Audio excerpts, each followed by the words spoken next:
Hey guys, good evening, welcome back to the new chapter. आज है 4 जून 2024 और मैं हूं अभी लखनऊ में। आई होप अभी तक आपने मेरी पूरी थाईलैंड की सीरीज़ देख ली होगी। अगर नहीं देखी तो भाई मैं रिकमेंड करूंगा जाके देखो। उसमें मैंने बहुत ही डिटेल में बताया है कि आप किस तरीके से पूरा थाईलैंड सस्ते में घूम सकते हो। बाकी बात करें आज के ब्लॉग की, तो आज बेसिकली मैं आपको पूरी अपनी थाईलैंड ट्रिप का एक्सपीरियंस बताने वाला हूँ। टोटल मेरी 9 डेज़ की ट्रिप थी और मेरा कितना खर्चा हुआ पूरी थाईलैंड ट्रिप में ये आपको आज पता चलेगा। और यही नहीं, मैं आपको लास्ट में कुछ टिप्स भी दूंगा जो कि भाई बहुत ही इंपॉर्टेंट है। आप किसी भी इंटरनेशनल कंट्री अगर ट्रैवल करते हो तो वो आपके बहुत काम आने वाली है।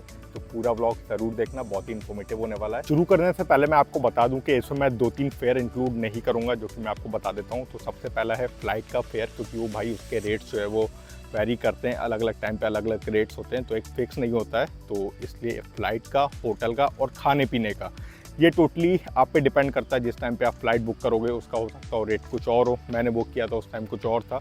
बाकी होटल का भी वही सेम सीन है और खाने पीने का ये टोटली आप पे डिपेंड करता है, आप कितना खाते हो या फिर जो भी आप फैमिली के साथ जा रहे हो, तो वो एक अलग एक्सपेंस है। तो वो चीज़ मैं कवर नहीं करूँगा। बाकी मैं एक लास्ट में अपना टोटल बता दूंगा कि मेरा कितना हुआ था, तो उससे आपको एक आइडिया भी हो जाएगा। आगे बढ़ने से पहले मैं आपको रूट भी एक्सप्लेन कर देता हूँ। तो अगर आपको सेम मेरी तरीके से करना है तो भाई पूरे व्लॉग्स देख लेना, उसमें आपको डिटेल पता चल जाएगी। बाकी मैं आपको बता भी देता हूँ। तो लखनऊ से मेरी फ़्लाइट थी, लखनऊ से मैं गया बैंकॉक मैंने स्टे नहीं किया। बैंकॉक से डायरेक्ट मैं पतिया गया। वो कैसे गया आपको व्लॉग देखने पड़ेंगे। पतिया में भाई मेरा 2 दिन स्टे था। पतिया से मैं कोरल आइलैंड गया, फिर मैं वापस सेम डे पतिया आया। पतिया से फिर मैं वापस आया बैंकॉक से फुकेत से फीफी आइलैंड से कराबी, और कराबी और फुकेत में मेरा 2-2 दिन का स्टे था। फीफी आइलैंड में 1 दिन का स्टे था। बाकी मैंने बीच में कुछ और भी आइलैंड्स कवर किए थे। टोटल 5 आइलैंड्स थे और 2 एक्टिविटीज़ थी, उसके बारे में मैंने नहीं बताया। वो आप पूरे जब व्लॉग्स देखोगे तो आपको खुद ही पता चल जाएगा। बहुत ही डिटेल में मैंने सारी चीज़ें बताई है, तो उसके लिए आप मेरी पूरी थाईलैंड की सीरीज़ देख लेना। अब बाकी अब मैं आपको बताता हूँ जो मेरे मेजर एक्सपेंसेस हुए हैं थाईलैंड में, उसके बारे में। तो जो मेरे डे 1 के एक्सपेंसेस है वो आपको साइड में दिख रहे होंगे। इसमें मैं आपको मेजर जो एक्सपेंसेस है वो बता देता हूँ, मैंने लिख रखे हैं। तो सबसे पहला है पतिया टू कोरल आइलैंड फेरी, जो कि अपने को पड़ी थी 30 बात की। उसके बाद फिर भाई Coral Island to Monkey Island में गया था, जो कि फिर मुझे 30 बात का पड़ा। फिर Monkey Island to Tehran Island 40 baht. फिर वहाँ पे मैंने एक चेयर ली थी जो कि बीच पे रहती है सिटिंग के लिए, वो 100 बात की मेरे को पड़ी थी। बाकी फिर वहाँ पे मैंने वाटर लिया था 20 बात का, कोल्ड ड्रिंक 40 बात की। उसके बाद टुक ने मुझे वापस छोड़ा था, जो कि मेरी लोकेशन थी जहाँ से मुझे वापस फेरी ले जाती पतिया की तरफ। तो उसका भाई हुआ था 20 बात, और फेरी टू पतिया दोबारा 30 बात। और उसके बाद फिर मैंने वहाँ की एक बहुत ही फेमस डिश खाई थी। कौन सी थी वो आपको देखना पड़ेगा मेरे व्लॉग, उसमें पता चलेगा। वो थी 60 बात की। तो ये था मेरा डे 1 का एक्सपेंस। और जितना भी मैं बता रहा हूँ ना, ये सब बात में है। इसको आप टोटल करके 2.3 से मल्टीप्लाई कर लेना, तो आपका जो रेट है वो पूरा निकल आएगा। बाकी मैं इधर कहीं लिख भी दूंगा। और हाँ, ये अपना डे 2 का एक्सपेंस था। डे 1 का तो मैंने आपको बताया ही नहीं। डे 1 का वही जो लखनऊ से बैंकॉक तक पहुँचने का था वही था। तो उसमें मैं क्या ही बताऊँ, बस फ्लाइट का फेयर था और बाकी जो मैंने वहाँ पे रास्ते में खाया तो उसका मैंने इंक्लूड नहीं किया। तो डायरेक्ट जो शुरू हुआ है वो डे 2 से शुरू हुआ है, तो ये चीज़ ध्यान रखना। और 1-2 जगह मैंने जो बताया है, मंकी आइलैंड वो आइलैंड नहीं है, वो बीच है। मंकी आइलैंड और तेहरान बीच, तो ये बहुत ही ज़्यादा फेमस बीच है। तेहरान स्पेशली अगर आप कोरल आइलैंड जाते हो तो वो आप मेरे ब्लॉग देख लेना, आपको पता। बात करें डे 3 की, तो डे 3 पे भाई मैं पतिया से बैंकॉक के लिए निकल गया था। और इसका भी मैं आपको एक्सपेंस बता देता हूँ साइड में। वैसे तो आपको दिख रहा होगा, वैसे मैं एक बार बता भी देता हूँ। तो हॉस्टल से मैं बस टर्मिनल के लिए मैंने बाइक टैक्सी की थी, जो कि लोकल बाइक टैक्सी थी। उसका मुझे 100 बात पड़ा, तो इंडिया के वही अराउंड 233 रुपीज़ के आसपास हो जाता है। उसके बाद बस जो मुझे बैंकॉक लेके गई उसका 131 बात। उसके बाद फिर मैंने मैकडॉनल्ड्स में लंच किया, जिसका 180 बात। कोल्ड ड्रिंक एक ली मैंने 20 बात की। उसके बाद फ्रूट बॉल एक लिया था मैंने, जो कि था खाउसन रोड पे, तो उसका 50 बात। बाकी रात में मैंने खाए थे चिकन फ्राइड राइस, जो कि काफ़ी ज़्यादा टेस्टी थे। कहाँ से खाए थे भाई, ये मेरा जो बैंकॉक वाला ब्लॉग देखोगे जो आपको पता चल जाएगा। तो टोटल इसको कर देना, मैं इधर लिख दूंगा कितना आ रहा है। और ये सारा भात में है, तो इसको 2.3 से मल्टीप्लाई कर देना। वैसे मैं रुपीज़ में भी लिख दूंगा और भात में भी लिख दूंगा, तो आपके लिए इजी हो जाएगा। बाकी आ जाते हैं डे 4 पे, जो कि था अपना बैंकॉक का डे 2। साइड में आपको एक्सपेंस दिख रहा होगा, एक बार मैं पढ़ के भी बता देता हूँ। तो भाई ग्रैब टू सिटी पैलेस, मैं सिटी पैलेस तक गया था, जिसका 60 बात मुझे पड़ा था। और ये मैंने ग्रैब टैक्सी बुक की थी। बाय द वे, अगर आप थाईलैंड जाते हो तो मैं आपको बता दूँ, वहाँ पे ग्रैब टैक्सी चलती है, जैसे अपने इंडिया में ओला उबर चलती है। वो आप मेरे ब्लॉग्स देखोगे तो आपको पता चल ही जाएगा। बाकी भाई वॉटपो टेम्पल जो कि रिक्लाइनर बुद्धा है वहाँ पर भी मैं गया था, जिसकी टिकट थी 300 बात, इंडियन करेंसी में अराउंड भाई 700 कुछ रुपीज़ के आसपास हो जाती है, तो वो भी मैंने पूरा कवर किया था। बाकी वहाँ पर मैंने एक इंडियन रेस्टोरेंट भी कवर किया था जो कि था खाओसन रोड पे, जिसका मुझे पड़ा था 285 बात, प्लस मैंने वहाँ 15 बात की टिप भी दे दी थी भाई, क्योंकि चेंज उनके पास थे नहीं। बाकी एक मैंने कोल्ड ड्रिंक ली थी 20 बात की, बाकी एक साबुन लिया था वहाँ पे 18 बात का। और बाइक टू फिर भाई मैं बैंकॉक थोड़ा सा मैंने ऐसे ही घूमा था, तो उसका 185 बात था आने जाने का। बाकी मैंने एक फ्राइड राइस लिए थे 40 बात पे। और लास्ट एयरपोर्ट बस बैंकॉक से बेसिकली मेरा फुकेत का था डे 3 पे, तो मैंने एक एयरपोर्ट बस ली थी जो कि 50 बात की थी। अब इतनी सस्ती कैसे पड़ी वो आप ब्लॉग में देखना, क्योंकि बहुत सारे लोग हैं जो कि बहुत ही ज़्यादा पैसे दे देते हैं भाई एयरपोर्ट तक जाने के लिए। तो मैंने किस तरीके से सस्ते में किया है वो आप ब्लॉग देखो तो आपको पता चल जाएगा। डे 5 की बात करें तो डे 5 पे भाई मैं पहुंच गया था फुकेत, और इस टाइम पे मैंने पूरे 5 आइलैंड्स कवर किए थे, इंक्लूडिंग जेम्स बॉन्ड आइलैंड, और 2 एक्टिविटीज़ भी थी। तो वो कौन कौन से थे वो आप जब मेरा ब्लॉग देखोगे तो आपको पता चलेगा। बाकी साइड में आपको सारे एक्सपेंस दिख रहे होंगे, मैं एक बार बता भी देता हूँ। तो speed boat to James Bond Island 1400 baht में ये मेरा पूरा टूर पड़ा था, और इसके लिए भाई लोग बहुत ही ज़्यादा पैसे खर्च कर देते हैं। मतलब अराउंड अगर आप ये टूर करते हो, वहाँ पे मैंने मोस्टली जगह पता किया था 2000 से 2200 बात तक लोग चार्ज करते हैं, बट मैंने कैसे सस्ते में किया ये आप मेरा ब्लॉग देखो तो आपको पता चल जाएगा। बाकी वहाँ पे मैंने एक पैनकेक लिया था जो कि वहाँ की बांग्ला स्ट्रीट पे, also known as Walking Street, जो कि है फुकेत की, 60 बात का। मैंने इंडियन फूड भी वहाँ पे ट्राई किया था जो कि था 240 बात का। 7-Eleven पे मेरे 45 बात खर्च हुए, तो मुझे याद नहीं किस चीज़ के, बट मैंने लिख रखा है।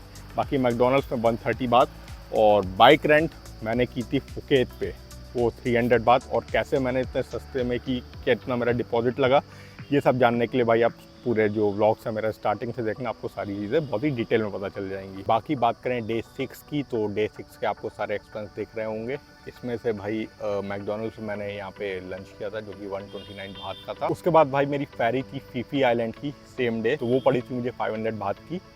उसके बाद एक्स्ट्रा बाइक का भाई 40 बात, ये मुझे पता नहीं किस चीज़ का है, मुझे याद नहीं आ रहा है।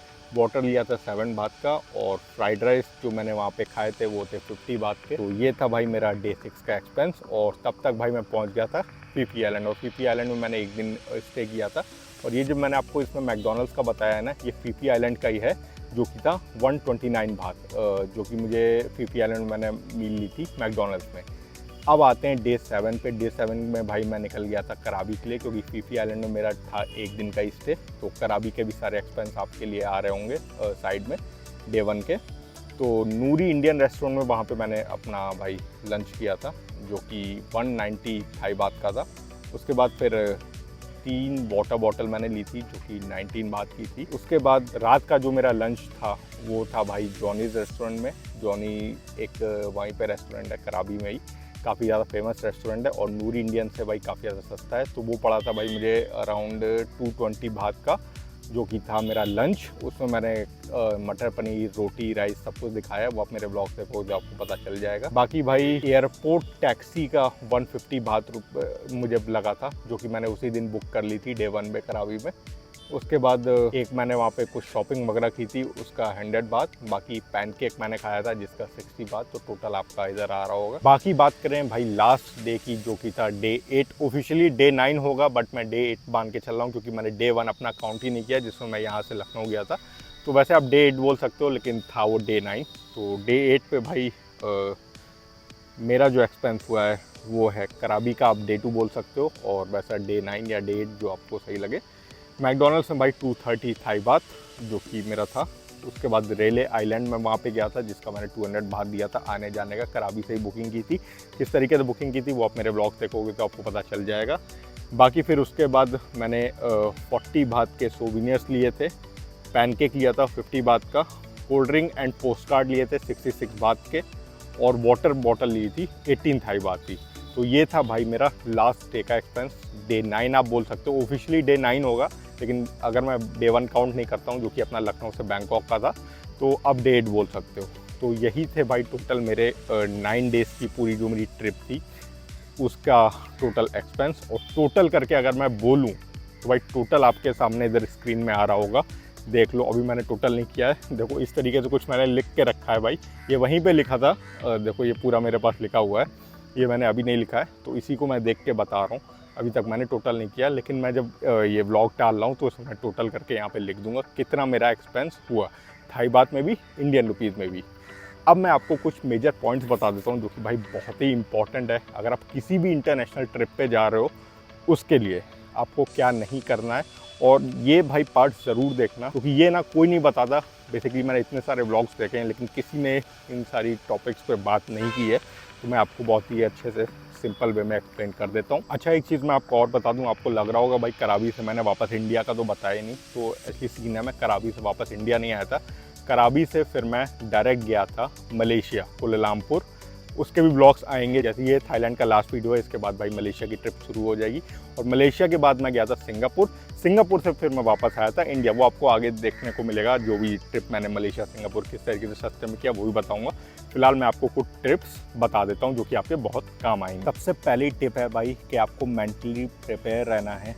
अगर आपसे कोई भी मिसबिहेव करता है तो देखो, आप कितने भी अच्छे से किसी से बात करो, आप दूसरी कंट्री में जा रहे हो ये समझ के चलना कि भाई 1-2% लोग, 4-5% लोग ऐसे होते ही हैं जो कि बिना वजह आपसे उलझेंगे, ठीक है। तो उनको आपको टोटली इग्नोर करना है और उनकी वजह से अपना मूड अपसेट नहीं करना है। मेरे साथ भी ये चीज़ हुई, वो मैंने अपने ब्लॉग्स में बताई भी है। कुछ शॉपकीपर्स के साथ हुई, कुछ लोकल लोगों के साथ हुई, कुछ स्कैम्स भी हुए। वो सारी चीज़ें मैंने कवर की अपने स्कैम वाले वीडियो पे, तो वो भी आप देख लेना। तो एक ये चीज़ मैं आपको पहले ही बता दे रहा हूँ, क्योंकि पता चला आप यहाँ से गए और भाई आपने तो सोचा कि भाई कोई चीज़ होगी नहीं, लेकिन कुछ ना कुछ भाई ज़रूर सीन होता ही है इंटरनेशनल ट्रिप पे। भले ही आप जितने भी अच्छे से चीज़ें करो, कुछ ना कुछ आपके साथ मिसबिहेव होगा। तो आप अगर पहले ही मेंटली प्रिपेयर रहोगे कि भाई हो सकता हो अपने साथ कुछ ऐसा मिसबिहेव हो, या फिर कुछ ऐसा आपको लगे कि ये चीज़ नहीं बोलनी चाहिए थी, सामने वाले ने बोल दी, तो आप पहले ही मेंटली प्रिपेयर रखना कि ये चीज़ आपके साथ हो सकती है। टिप नंबर 2 है भाई, स्कैम्स के ऊपर आप प्रॉपर रिसर्च करके जाओ। जैसे आप फॉर एग्जांपल किसी भी कंट्री में जा रहे हो, थाईलैंड कोई नहीं, आप किसी भी कंट्री में जा रहे हो, उसका एग्जांपल ले लेते हैं। तो सबसे पहले आपको क्या करना है, गूगल का यूज़ करना है और वहाँ का स्कैम देख लेना है। जैसे थाईलैंड के केस में थाईलैंड टूरिस्ट स्कैम आप गूगल पे टाइप करोगे तो जितने भी स्कैम्स हैं ना, वो सारे आपके सामने आ जाएंगे। मेरे साथ भी 3-4 स्कैम्स हुए हैं, वो मैंने अपने स्कैम वाले वीडियो में कवर किए हैं।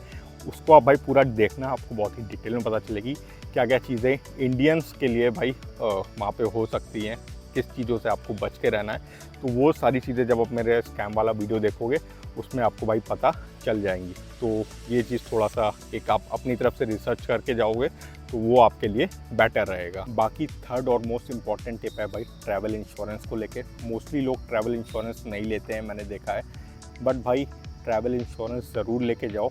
स्पेशली अगर आप फर्स्ट टाइम जा रहे हो, क्योंकि कुछ पता नहीं भाई कब क्या सीन हो जाए, तो अपने पास एक गारंटी, मतलब एक सेफ्टी रहनी चाहिए। मैंने जो ट्रैवल इंश्योरेंस लिया था वो था $2.5 लाख का, जो कि तीनों कंट्रीज़ का कंबाइंड था, जो कि था थाईलैंड का, मलेशिया का और सिंगापुर का, तीनों कंट्री का।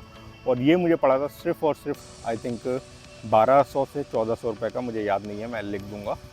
इतना सस्ता पड़ा था और इससे भाई मैं एक टोटली अपनी तरफ से टेंशन फ्री था कि अगर कोई बात होती है, कुछ ऐसे तबीयत वगैरह ख़राब होती है, तो मुझे उतनी टेंशन करने की ज़रूरत नहीं है, क्योंकि मेरे पास एक भाई $2.5 लाख का ट्रैवल इंश्योरेंस है। तो मोस्ट इम्पॉर्टेंट भाई, अगर आप फर्स्ट टाइम जा रहे हो किसी भी इंटरनेशनल ट्रिप के लिए, या फिर आप जा भी रहे हो, तो भाई आप एक ट्रैवल इंश्योरेंस ज़रूर ले लेना। जो कि ट्रैवल इंश्योरेंस क्या मतलब, हेल्थ इंश्योरेंस होता है वो, ट्रैवल हेल्थ इंश्योरेंस, उसमें कोविड वगैरह सारी चीज़ें कवर होती हैं। और इन केस आपके साथ कुछ ऐसे ट्रेजेडी हो जाती है, तो भाई उसमें आपका एयर फेयर वगैरह सारी चीज़ें कवर रहती है। मतलब अगर ना हो ऐसा, मतलब आपको कुछ हो जाता है दूसरी कंट्री में, तो आपकी बॉडी को वो पूरा इंडिया तक लाने का वो पूरा प्रोसेस भी, सारी चीज़ें उसमें कवर रहती है। मतलब आप जब लोगे एक ट्रैवल हेल्थ इंश्योरेंस, तो उसमें आप जब उसका पढ़ोगे तो उसमें सारी चीज़ें रहती हैं। तो ये मैं रिकमेंड करूँगा भाई, ज़रूर ले लेना। मोस्टली लोग इसको इग्नोर कर देते हैं, बट ये एक मोस्ट इंपॉर्टेंट चीज़ है और बहुत सस्ते में मिल जाता है। मैंने तो 3 कंट्री का लिया था, 3 कंट्री का $2.5 लाख का मुझे इतना सस्ता पड़ा। तो बाकी आप अपने हिसाब से जहाँ जहाँ आप ट्रैवल कर रहे हो उसका ले लेना। और मैंने लिया था मेक माई ट्रिप से, कोई स्पॉन्सर नहीं है, बस मैं अपना एक एक्सपीरियंस शेयर कर रहा हूँ कि मैंने वहाँ से लिया था। बाकी आपको जहाँ से बेस्ट लगे आप कंपेयर करो और उसके बाद ले लो। ये एक मोस्ट इम्पॉर्टेंट चीज़ है, इसके बिना भाई इंटरनेशनल ट्रिप पे मत जाना। मोस्टली मैंने देखा है कोई भी ट्रैवल इंश्योरेंस को लेके इतना सीरियस नहीं होता, बोलता अरे यार क्या लेना। लेकिन जब भाई बाहर अगर आपका अच्छा खासा एक्सपेंस अगर लगता है तो बाहर चीज़ें बहुत महंगी हैं भाई, इंडिया से बहुत महंगी है। तो अपना थोड़े से पैसे बचाने के चक्कर में कोई रिस्क लेने की ज़रूरत नहीं, ट्रैवल इंश्योरेंस लेके जाओ। तो जी यही थी सारी टिप्स और सारे मेरे जितने भी एक्सपेंस थे मैंने आपको सारी चीज़ें बता दी। कुछ टिप्स और दी हैं मैंने, वो मेरे जो आप स्कैम वाला वीडियो देखोगे उसमें दी हैं सारी चीज़ें। और मैं रिकमेंड करूँगा भाई स्टार्टिंग से देखो, एक एक पार्ट देखो। मैं आपको बता रहा हूँ वैल्यू फॉर मनी लगेगा, आपको ऐसा नहीं लगेगा कि आपका कहीं पर भी टाइम वेस्ट हो गया। एक एक चीज़ बहुत ही डिटेल में मैंने बताई है। घूमना कैसे इस मोस्ट इम्पॉर्टेंट ये बताया है। लोग ये बताते हैं कि कहाँ पे जाना है, क्या करना है, मैंने ये बताया है घूमना किस तरीके से। तो ये चीज़ भाई मोस्ट इम्पॉर्टेंट है। आप सारे ब्लॉग्स देखोगे मेरे थाईलैंड के तो आपको पता चल जाएगा। बाकी अगर आपकी कोई भी क्वारी है तो आप नीचे कमेंट बॉक्स में टाइप कर सकते हो, मैं हर कमेंट का पर्सनली आंसर देता हूँ। और अगर आपको कोई भी डाउट है तो वो भी आप पूछ लेना। बाकी मैंने सारी चीज़ें कवर कर दी है। और अब से भाई जो इसके बाद से ब्लॉग आएगा वो होगा भाई मलेशिया सीरीज़ के ऊपर। मलेशिया भी मैं आपको बताऊंगा किस तरीके से सस्ते में घूमना है। और मलेशिया ही नहीं, मलेशिया में मैंने लंकावी भी कवर किया है। वो सारी चीज़ें आपको बस ये ब्लॉग के बाद ही बस मलेशिया की सीरीज़ शुरू हो जाएगी। और मलेशिया के बाद भाई सिंगापुर भी चालू हो जाएगी। तो टोटल मैंने 3 कंट्रीज़ एक साथ ट्रैवल की थी, तो उसका भी आपको आगे चल के सारी चीज़ें मैं बताने वाला हूँ। तो बस इस व्लॉग को यहीं तक रखते हैं, मिलता हूँ जी नेक्स्ट व्लॉग में। See you, tata, bye bye, take care and always be happy, be bright, be you, goodbye. और बात करें भाई तो देखो जी इतने पार्ट में भाई मैंने पूरा ब्लॉग शूट किया है। ऐसी है तो काफ़ी बड़ा, लेकिन मोस्टली आपको यही बैकग्राउंड दिखा होगा। आगे पे है वहाँ गोल्ड सिटी, कि लखनऊ में बहुत फेमस जगह है। भीड़ रहती है, ये पीछे वाला एरिया सही रहता है, तो यहीं पे शूट कर लिया। बाकी जी मलेशिया वाली ट्रिप के लिए सब्सक्राइब कर लेना। और बाकी कोई क्वारी हो तो नीचे कमेंट बॉक्स में टाइप कर देना। See you, tata, bye, take care and always be happy, be bright, be you, good bye.